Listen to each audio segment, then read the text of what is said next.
Kalluru municipal chairman Khammam జిల్లా కల్లూరులో centre for development action సంస్థ పేద ఒంటరి మహిళలకు ఉచిత కుట్టు మిషన్ శిక్షణ అందించి శిక్షణ పూర్తి చేసిన వారికి కుట్టు మిషన్లు సర్టిఫికెట్లు అందించడం అభినందనీయమని కల్లూరు మున్సిపల్ చైర్మన్ ధరావత్ మోహన్ నాయక్ అన్నారు. కల్లూరులోని చంద్రుపట్ల రోడ్డులో సిడిఏ ఆధ్వర్యంలో నిర్వహించిన ఉచిత కుట్టు మిషన్ పంపిణీ కార్యక్రమానికి ఆయన ముఖ్య అతిథిగా హాజరై మాట్లాడారు. తాను కూడా ఒకప్పుడు ఇదే గ్రామ పంచాయతీ పరిధిలో టైలర్గా పనిచేశారని గుర్తు చేసుకున్నారు. నేడు మున్సిపల్ చైర్మన్గా ఎదగడంలో రెవెన్యూ శాఖ మంత్రి పొంగులేటి శ్రీనివాసరెడ్డి, సత్తుపల్లి ఎమ్మెల్యే డాక్టర్ మట్టా రాగమయ్యి దయానంద సహకారం ఎంతో ఉందని పేర్కొన్నారు.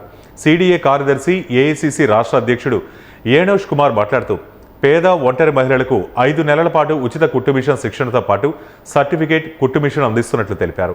దాతల సహకారంతో తెలంగాణ, ఆంధ్రప్రదేశ్, బీహార్ రాష్ట్రాల్లో ఈ కార్యక్రమాలు కొనసాగుతున్నాయని, ఇప్పటి వరకు 6 బ్యాచ్లలో సుమారు 240 మంది మహిళలకు శిక్షణ అందించామని చెప్పారు. 15వ వార్డు కౌన్సిలర్ యాసా నాగమణి శ్రీకాంత్ విజ్ఞప్తి మేరకు ప్రభుత్వ బాలికల ఉన్నత పాఠశాలలో త్వరలో చేతి పంపు ఏర్పాటు చేయనున్నట్లు వెల్లడించారు. కార్యక్రమానికి ముఖ్య అతిథిగా హాజరైన చైర్మన్ ధరావత్ మోహన్ నాయక్ను ఏనోష్ కుమార్, చంద్రలీలతో పాటు మండల క్రైస్తవ నాయకులు బొకే అందజేసి శాలువాతో ఘనంగా సత్కరించారు. ఈ కార్యక్రమంలో పలువురు నాయకులు, మండల క్రైస్తవ నాయకులు పాల్గొన్నారు. ఇప్పటికీ కల్లూరులో ఇది 6వ బ్యాచ్. ఈ రోజుతో బీహార్లో కూడా 6 బ్యాచ్లు పూర్తవుతున్నాయి. అంటే ఇప్పటికీ 200, అక్కడ ప్రతి బ్యాచ్కి 20 మంది, అక్కడ 120 మంది, ఇక్కడ 120 మంది, 240 మంది మహిళలు ఈ రోజుతో ఈ ఉచిత కుట్టు మిషన్ శిక్షణ ద్వారా వారు మేలు పొందుతున్నారు.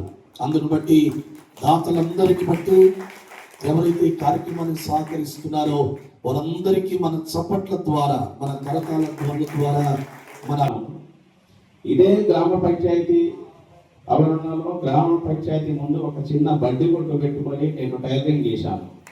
అదే చిన్న ఆ పంచాయతీ ముందే బండి కొట్టు చేశారు.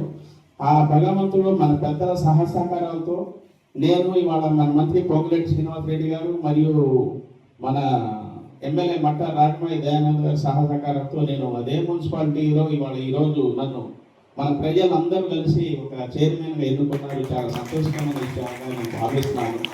ఎందుకంటే ఎందుకు చెప్తానంటే ఈ ఫీల్డ్ నాది కూడా ఇదే ఫీల్డ్ కాబట్టి నేను మీకు చెప్తున్నాను.